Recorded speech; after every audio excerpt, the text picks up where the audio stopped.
So welcome guys, this is 7 concepts that every mental coach should know. Now, the point of this workshop is to show that there's different aspects in mental performance industry because a lot of times it gets relegated just to doing one-on-one consults and you can't really branch out and build your brand, build your business. And this goes beyond just making sales and getting clients. It's about building that overall toolkit, just like you want to give your clients in their respective sport or demographic. But I want to do that for you so you can help grow your brand and business and have the tools that I've used with Mind by the One and building it to what it is today. So we're going to start off first. Now you see on this picture, there are 6 different images. On the top part, you see Blockbuster, the BlackBerry phone, and Gino Carmazzi. If you're familiar with them, I don't know. And at the bottom, you're going to see Netflix, you're going to see the iPhone, and then that's Tom Brady in the corner. Now, what do they have in common or what they have in difference? The top, they have all something in common, and the bottom, they have something in common. So at the top, as you see, Blockbuster, BlackBerry, and Gino Carmazzi are no longer prominent or known or even exist in their field, respectively. While at the bottom, either Tom Brady, in his case, he's retired now, but he was the most winningest Super Bowl quarterback, has many records, is considered the greatest of all time. The iPhone still dominating the phone industry, and Netflix is one of the largest streaming platforms worth billions of dollars. Now, if you look at the story of each of them, Blockbuster had the chance to buy Netflix for about $50 million back in the early 2000s, but declined. They tried to copy their brand of giving no late fees and mailing out through an online service. Did not work. It failed, and now Blockbuster doesn't even exist other than one location that's an organ for nostalgia. And Netflix, obviously, is still going today. Now, the BlackBerry phone, considered one of the first smartphones, took over the industry, had so much capabilities beyond just messaging. So it took off. But after a while, other phones were coming to the market. And then the iPhone came out in the early 2000s, changed the game because now it wasn't clicking buttons. It was touchscreen. And BlackBerry didn't want to keep up. They branded themselves as that clickable noise as you type in. And they wanted to keep that brand. But unfortunately, it was outplayed. And the last one, Gino Carmazzi, he was picked rounds before Tom Brady. And Tom Brady, like I said, he went on to become great. And then Gino Carmazzi, unfortunately, he's not playing or didn't play too much. And he's somewhere on a GOAT form living his life, which is great. But he did not make an impact. And basically all the quarterbacks drafted before Brady total didn't even equal the length of his career and definitely not the success. Now, if we go to the next one, you see 3 more individuals. You see Ignaz Semmelweis, which is a doctor. You see Semmelweis Alzheimer, that name might sound familiar. And you see Sam Walton. If you're not familiar with who he is, think about Walmart. He's the creator of that. Now, the thing about these guys, once again, do you see the wave that's changing? Do you understand that when the lane shifts, it's up to you to figure out, do you ride that wave, get on it, or do you stay behind and hope that history goes in your favor? These guys didn't do that. So let's start with Dr. Semmelweis. He had a hospital where he noticed women were dying while giving birth, and this number kept skyrocketing. And there was another hospital not too far away that didn't see this happen. It got to the point where women didn't even want to go to the hospital to get a baby delivered because they're afraid they would die. So just stay home or even in the streets deliver the baby. So he noticed that in one hospital, where they did cadaver research and that touched dead bodies, and the one day they didn't, that's where the difference of mortality was. The hospital that operated on cadavers and did tests on them saw the higher mortality rate. So his logic was, we need to sterilize because you're touching dead body parts, bacteria, infection. Then you go and touch people who are having babies, cutting them open. That's a problem. But you would think this would make sense, but he was fought on this. Think about something as simple as washing our hands today. We do it after just using the bathroom, let alone doing surgery. But guess what? He was fought and almost pushed out of the industry. But eventually this practice is so commonplace that you wouldn't even think not to do it.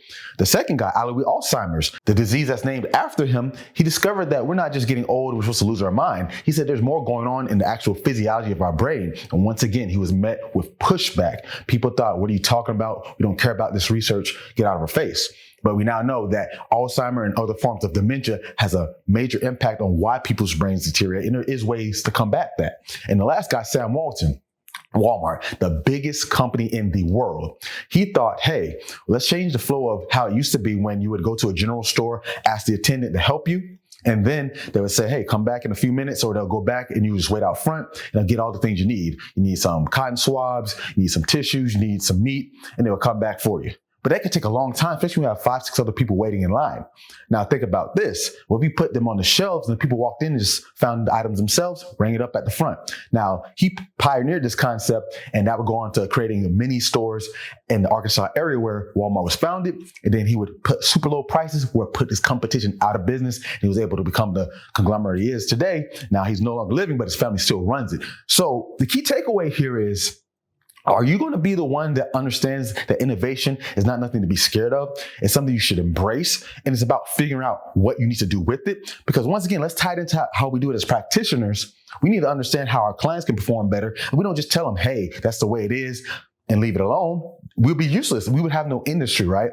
But the same way they go about it, that's how I personally see the mental performance industry and how I apply my methods and why Mind Body One is successful today. Now, this goes into our first concept.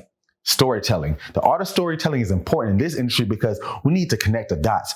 I tell people all the time, we're not mental coaches. We're not trying to do mental skills. We're trying to solve problems. Now, that could look a lot of different ways. Now, problem solving really is just creativity. So when it comes to storytelling, you need to take your ability to connect the dots. Will you give anecdotes from your own experience or anecdotes you learn from other athletes, other performers, other practitioners? Are you going to use analogies to make it make sense from unrelated fields? Because analogies really paint the picture. Our brain's always looking to fill in the gaps, right? It's called schemas. Our brain literally looks for the next step. So if I said, if you went to a restaurant, it would automatically be known. You sit down, you wait for a waiter or waitress, they take your order, they come out with the food, and then you pay and you leave. Or if you're in school and the bell rings, you know it's to go to the next class. Our brain fills in these gaps quickly for things that we assume should be there. But what about when we need to get our clients to understand? So if you see on this, there's a bunch of letters in that red box, S, P, and so forth. But what do these even mean? Now, by themselves, they're just letters. Now, if you see S, P together, maybe it's salt and pepper. If you see S.P, maybe their initials, Scottie Pippen. Now, at the bottom, where you see two spaces between the S and P, I say fill in the blank. Maybe you think the word shop. If I say something you clean your body with, then it's soap. If I say it's something you eat, maybe it's soup.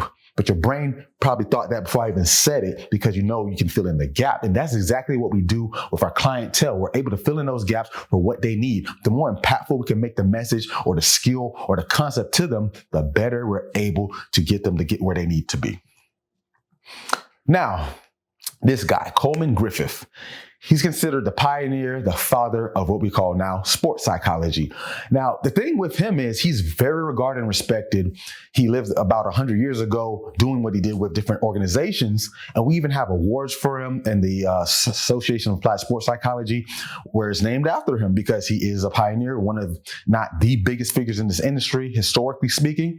And he set the foundation for all the different modalities that we now implement in different ways. Now, this is the thing, though. We respect him now, like many people, even like the ones I mentioned earlier, like Tom Brady or Dr. Ignaz Semmelweis, they weren't necessarily regarded when they first started. And that's just how it goes sometimes. And that's a whole other topic, how our brain doesn't like to take in new things or people who come up with innovative ideas at first. But in hindsight bias, they tend to like it, right?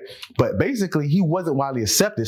Now, the universities gave him an opportunity to make a research lab where he would study reaction time, personality concepts, team dynamics, mindset for athletes, and so forth. But when he worked with some of the professional baseball teams, especially back then, they were really old school. It's all about playing the game, getting better at hitting, fielding, running the bases. That made sense because that's what they do. So why would I waste any time with this nonsense? So he was met with a lot of pushback, but we now know everything he was doing was relevant, but he didn't just do it isolated. He wanted to study all of it and make sense of how do we perform better overall. Now, I would ask, what happened? Just my honest opinion for what I've seen through my own practice, building my business and seeing that other practitioners and colleagues do not see it the way I do, that's fine. But we've gotten away from that. What happened to the fact that we need to approach this from a multidisciplinary approach? It's leaning a little more to the therapeutic clinical side, which is fine. There's a place for that. But if this is applied psychology, it needs to be practical and functional to what we need to do for our clientele. So we need to get back to that. Now, I think there's a reason why. Sports psychology, or this industry as a whole, has a survivorship bias problem. Now, if you're not familiar what survivorship bias is, this is basically you tend to attribute things just to the people who lasted or won, right? We see pro athletes do great things and they tell us how they did it. We say, hey, do what they did. But guess what? You're not seeing the people who did make it. They might tell a better story. So, for example, you see Simone Biles and AJ Brown on the screen. She goes viral every Olympic cycle when she talks about mental health, which is great. But I always say we should make this common use, not commonplace. Common use means it's in our everyday lives as a skill, like we would talk about fitness, health, and nutrition. Commonplace is more so, by the way, here it is. It goes viral, it disappears for another 2 weeks, 2 months, 2 years. Now, AJ Brown went viral as well during the Super Bowl, and he was reading a book about mental performance on the sideline. That book got so many sales, so that's great for that author. It made people think about the mindset, and some people argue, why was he reading it? But in the end all, it brought attention. But once again, common use or common place. Now, it's not a problem. I don't have anything with that because social modeling is a part of how we learn. We look at these pro athletes because they're doing what we want to do. We look at these businesses. I look at all types of practitioners of all demographics because I want to see what they're doing. But if I'm the leader, or not even just leader, if I'm the person that feel that's my duty, I need to take the forefront. Let's not give it to them. They're there to help because, for example, if they have some kind of mental disorder clinically and they want to advocate for it, that's great. But you would want a clinician to talk more thoroughly about it. Same thing with this. They're great to tell what went through because you need to know what trials and tribulations you're going to face on the path to greatness or just getting to the next level. But they're not the ones to teach the skills. That's where we come in. So when we just share and repost what they do and make sense of that versus us creating it ourselves or pushing it out ourselves, we're doing a disingenuous service, I think, to our clients because we're the ones who need to tell that story. But that kind of leads into an even bigger issue. 2021, the APA said that about 38,000 grad students were studying psychology. So that's master's and doctorate. About 5% or less was sports psychology. So that's a little under 2,000 people were graduating sports psychology degrees. Now let's do some math here. Out of the big leagues like NFL, NBA, and MLB, obviously there's more sports, there's minor leagues, so there's coaches beyond the big three. But the big three, there's about a little under 100 teams. So you're talking about maybe 100 jobs plus or minus 2 people or so each organization, maybe 300 jobs. And if the minor leagues, let's go to 400. Now, if we go to college, there's about 65 out of 253 Division I colleges. So this is only 25%, which is not that much. And at HBCUs, it's only about 2%, which is only about 2 colleges out of 82. So you see, even there's not a lot of jobs. If there's 2 or 3 positions, we're still only in the 600-700 range. Now, the military employs a lot of people in the sports psych field, such as master resilience trainers or cognitive specialists. So a lot of jobs go there. So we can say another 1,000 or so go there, maybe. But you're still only about 1,500. So these numbers are adding up because if I have 2,000 people coming out each year to get these jobs, and remember, there's going to not be always turnover. People stay at these jobs at least 2, 3, 4, 5, sometimes a decade. So where are these jobs coming from? So if we have 2,000 over, say, a decade, that's 20,000 people fighting for about 1,600 jobs. So where do the other people go? And this is why I say there's an issue, because while there's always a lane for that, and I don't advise anyone not to do it if that's what you want to be, you got to think about also the bigger picture of where do you fit in. So that means that most of you guys are going to have to think of an entrepreneurial route to some degree. And even if you're not, what I'm explaining here goes beyond just building a business, but like I said, building a brand, making your skill sets more relevant and how you can be more useful and bring value to any organization, whether it's your own or another. So take heed, because this issue is going to keep growing. And I advise people who are currently in school, look to your left, look to your right. That person may not be in this industry a year or 2 after you graduate. It's not necessarily a guarantee, but it's a high likeliness. Now, how we combat that issue, as I mentioned about building that brand, having a digital presence. There's all types of social media such as YouTube, Instagram, TikTok, Facebook, Twitter. There's many mediums you can freely build your brand up and be someone who can advocate for making this industry better. Now, me personally, I kind of do it more so Instagram and YouTube. Those are my 2 biggest mediums, even though I have others. But the main point is you build this presence not just to say, here's some likes and views and go viral. That's cool and all, but that's not why we do it. We're educators. We create content to show people different ways to do this by telling that story or teaching that skill or just giving some insight to something, maybe current event. So, for example, I have a YouTube channel called Rap Psychology, where it's intended to make rap songs to teach different mental concepts such as neuroscience, mental skills, and the list goes on, cognitive performance. And it's a fun, engaging way. So this is just like I like to do it because I used to make music, but that's just a more abstract way. You don't have to go as extreme, because think about it like this. If I come to your page or your YouTube or whatever it is, and I want to see what you offer, it's not necessarily direct marketing to say, oh, I want to buy this. It's more so saying, how do I trust it? Because when it comes to business, you don't buy things just because you're told.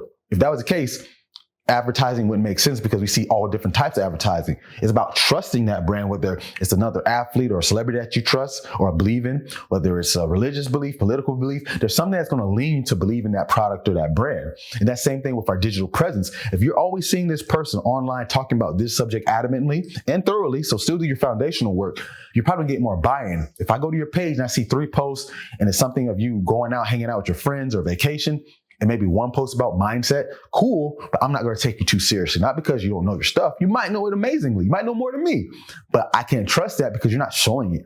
Now, if I go to your page and I see a bunch of posts on mindset, mental skills, cognitive performance, whatever it is, I can assume you have knowledge of what you're talking about. Now, assumptions don't always work, but when it comes to buying into something literally or just metaphorically, you need to be able to trust that. So you need to build that brand, show that you're the official and you're the leader in what you're doing and talking about. Now, using my own example, on the screen is what I call your digital portfolio. So this is just my Instagram and some YouTube clips. So on my Instagram, I have almost 4,000 posts on my page. This is my Mr. Mental Muscle page, which is still a business page. I also have Mind Body One, but I have a lot of my interactions on here. So that's where my following is. So I brand there. But everything is related to Mind Body One and mental performance to some degree for all my demographics. If you were to scroll through it, you will know 100% what I try to do and what my business is about, what I'm about.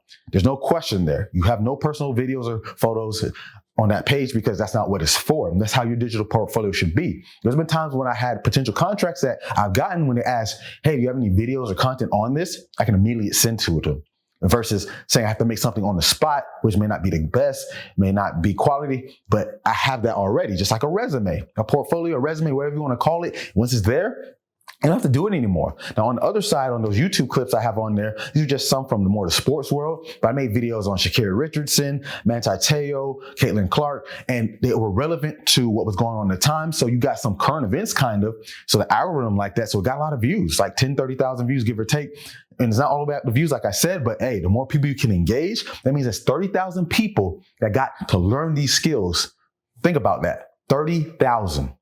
I didn't get paid for none of that. Well, some of them I did because I monetized on one of my channels. But basically, that's 30,000 people I would reach. How many people could you reach if you did at least 5 to 8 clients a day, every day? You still won't reach that number. That's not really possible, but you can get there in this sense. So that's another reason you need to build that digital presence because you are the official. Now, utilizing technology. The thing with technology is people shy away from it because it's different. But we're in the year 2025 where this is in our everyday lives to some degree.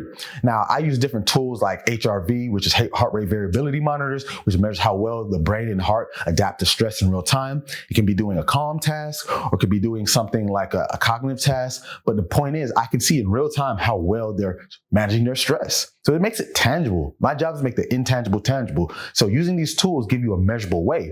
But outside of the measurement, you can see subjective measures because if I see their disposition, if they're tight, tense, holding their breath, a lot of unproductive self-talk, now I'm seeing how they perform in real time. Usually in sports psych, you usually go to a session, talk about what happened last week's practice, game, or what's coming up in this week's practice performance, but then you have to come back and report it again.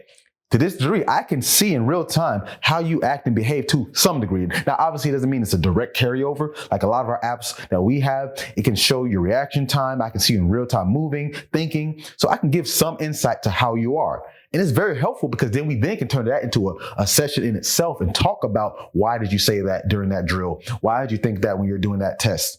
This is great information. So it's good to integrate both because a lot of times what happens is sports psych interventions look like some kind of arts and crafts session where you're drawing things on a chalkboard, whiteboard, you're making bracelets, making things out of construction paper. And there's nothing against that. That's not what I'm coming from. It's saying we need to look at it more systematically in a way that's not only measurable, but can be combined with different things like that. So it's not saying destroy or throw away the baby with the bathwater.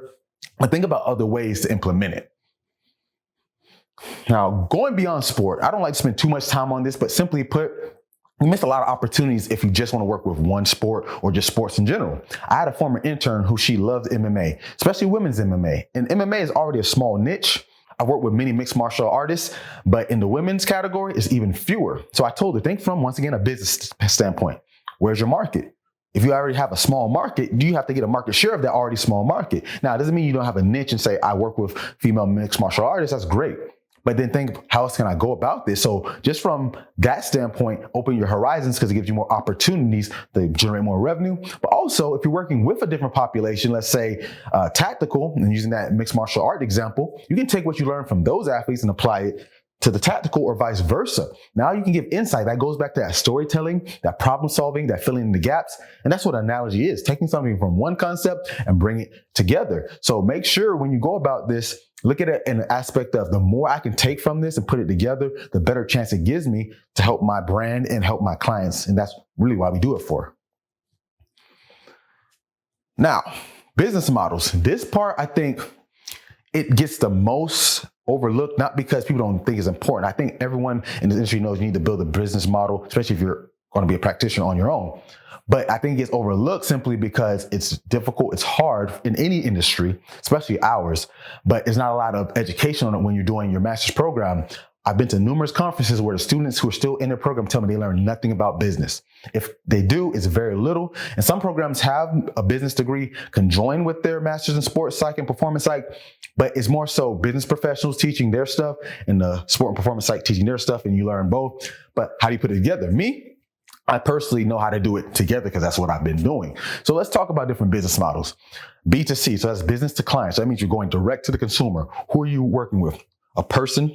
Okay, I charge them X amount of money for a session. We do maybe 5-10 sessions, and that's my revenue stream. This is probably the most prominent in our field because it's the lowest hanging fruit. It's easy to say, hey, would you like my services? You advertise it on social media or word of mouth or meet someone at an event. Great. But the limiting factor is if you do an hour session, there's only so many hours in the day. So that's only so many people you can serve. But it doesn't mean you have to serve everyone, because that's a misconception. But if your pricing doesn't match up with that, it can be hard to do. If you're charging $40, $50 a session, you're going to do a lot of sessions that just get to making an honest living, which once again, if you do get to that point, great, but now you're burnt out. And this is something we teach our athletes, right? Or our clients. So you need to think about that if that's your main business model. There's nothing wrong with it. Once again, we have that model as well with Mind Body One, but a lot of ours is the next one, B2B. So business to business. It means you're working with other organizations, whether it's a company, whether it's another team, whether it's a police department. We have all these with Mind Body One, or I work with other companies trying to do what we do because we have courses and insight to help them. So if you're doing B2B, you're basically helping another organization as a whole, which can be obviously a bigger revenue stream because the more people in the organization, the more you can charge, the more you can make, and you can kind of reduce your workload. Because if you do 2 or 3 organizations where you dedicate maybe 4 to 5 hours a week and you have 3 of them, that's 15 hours, and you got multiple people, you can charge more. So that's a good way to look at it. Now, the last one I'll talk about is SaaS. It's just software as a service. So this is meaning you have a tool that someone can use as a service versus you directly doing it. So we have our apps like Pocket Thoughts, Think Fast, Grids. So it's basically them using it, and they're not full SaaS. They're more so just apps that can go to a consumer organization, but we also can utilize in that manner when we work with our contracts, because now they can just download the app and get all the tools they need. So a SaaS is a little more trickier because now you have to build something out. So this is not necessarily something you have to do, but it's just another idea. Now, if you see, there's a red ocean and a blue ocean. And the reason I have that on the screen, because when we talk about business in general, typically in the sports psych industry, mental performance is nearly a red ocean. That means everyone's trying to do who has the better advertising, the better style, the better coaching points. And we're all trying to figure out who gets us. It's swimming in the bloody water because everyone's fighting for that market share. It's easier because you're able to see and quantify exactly what you are. People get it. Oh, I'm going to get a one-on-one consulting service with you. Great. But everyone's trying to do that. Now, in the blue ocean, you see it's empty. Not many people are in there, if any. If you're in there by yourself, great. So the benefit of that is little to no competition. But the problem is not many people know about it because it's niche. It's out the box. If we use the examples of like circus, they had the Ringling Brothers, which is, the typical clown circus, animals jumping all around. But then you have Cirque du Soleil, which is more artsy. So it can serve 2 markets. It could be family friendly, but it can serve people who want something higher end. And that's not an easy buy-in, but they made a niche and lane for themselves, and now they own that whole market. But there's plus and minuses of both. So when I talk about my strategy, I'm typically a blue ocean strategist. I do a lot of things like creating different concepts. I use a lot of content. I like to use content marketing to plug in my ideas, but also teach you something new. And I also use that to leverage my other products and tools. And I'm always coming from a lane of our methodology with Mind Body One, because we do have our own lane. It's not that we reinvented the wheel, but there is certain things that we do and offer that isn't going to be found anywhere else.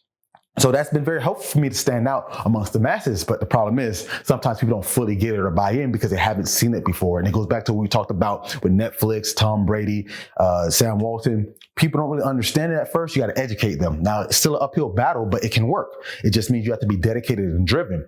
But if you feel you need to be more in the red ocean and just say, hey, I'm going to make a one-track product or service, and we're going to really push this, have at it, because that's beneficial too. But just know you're going to have to fight a lot for it. So figure out which one you're in, which you fall more into the red or the blue ocean.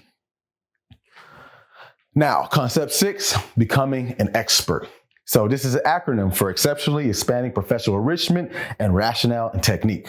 So what this really means is being really good at what you do. And how do you do this? It goes back to all I've been saying. I've been giving you these key points. You talk about it, you learn different aspects, you put your hands in different pots in different industries. Up until this point, in just the psychology, behavior science umbrella, I've been in neuroscience, cognitive neuroscience, cognitive psychology. I've done addiction centers, clinical psychology, personality psychology, social psychology, sport and performance psychology.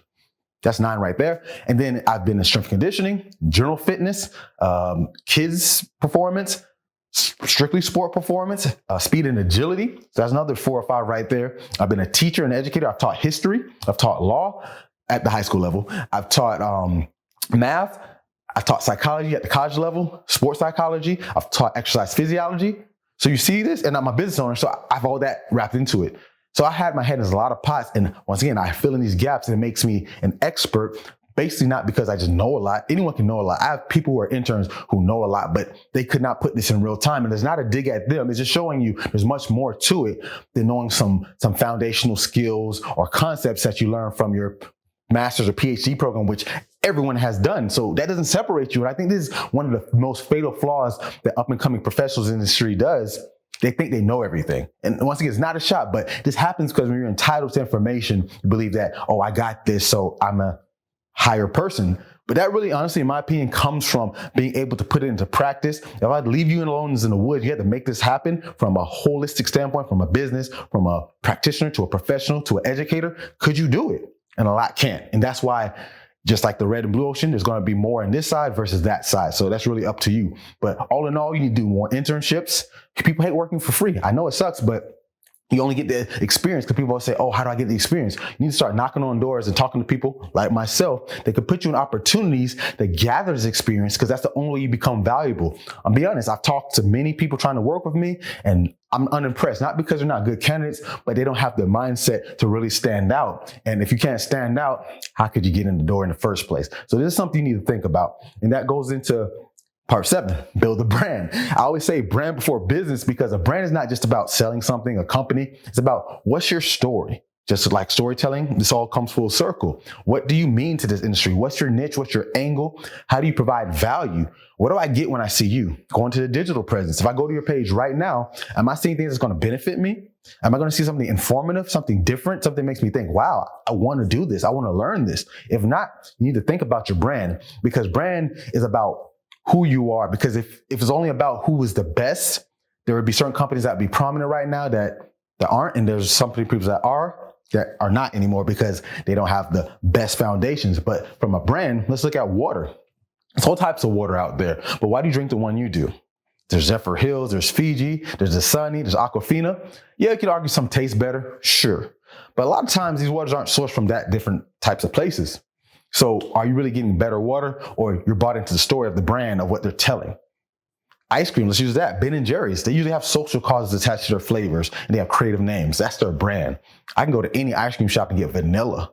But if you get very, very vanilla, Vidi Vidi Vici disappearance, I don't know, I made that up. But the point is, their brand is that. You know you're getting that with Ben & Jerry's. You know what they stand for, what they believe in, and that's why someone buys it. Not necessarily because it's good. Now, if it's good, that's the plus. But that's what you are with your brand, because even if you're not starting your own business, your brand's going to carry over into when you do job interviews, you talk to other professors, other colleagues, and they're going to know, what does he or she stand for? Do I want to align myself with that, or do I want to push myself away? So build that brand. In business, if you want to go into that, the brand is already there. The business is that much easier. Not a lot, but it'll be a little bit easier since now you're able to know where you're headed. Now, a Jack versus a Joe of all trades. A Jack is just average common knowledge, while a Joe is justifiably optimal experience. Now, what's the difference in what I'm saying here? A Jack of all trades is usually shunned, period, because people say you need to master your niche. And I always joke that my niche is having multiple niches. Now, funny as it is, that's really what I do, and I do it pretty well. Now, I will recommend everyone to do that, but when I say a Jack, that's typically what the average master student or PhD student in this field is. They learn the foundations, they get a little understanding of these different things, and they go out and they're kind of like, oh, I know this, I know that, but they can't put it together. That's why a Joe, they're a better fit because they have justifiable optimal, meaning they know this pretty well. It's not just some foundations they learn in a book or something a lecturer taught them and they're like, hey, I want to try this. No, they've been in those trenches. I'm not a neuroscientist, but I can go to a neuroscience conference and probably talk a little bit with them. Or I could go to an optometry conference and talk a little bit with them. Strength conditioning, same thing. Can I sit there and be an optometrist? No. Can I go be a neuroscientist? No. Can I be a strength coach? Well, kind of, because I did do that. But my point is, I make it almost like a language fluency. The more fluent you are in these fields, the more diverse you can. Just going back to like a job example, you're going to hire in a place where there's multiple cultures, the one who can speak multiple languages or the one who can't. Both have the same skills, but I'm taking the person who can be more diverse in how to convey their message. And that's what you need to be being a Joe. Because once again, I keep beating a dead horse. The more valuable you are, the more you can do. And this is something that I think a lot of upcoming professionals miss, and they make that fatal flaw. They're thinking the world is their oyster and they're just going to get out there and people are going to knock on their door. I'm sorry. I'm not wanting to be the bearer of bad news, but that's not going to happen. Work is getting more and more competitive in this field.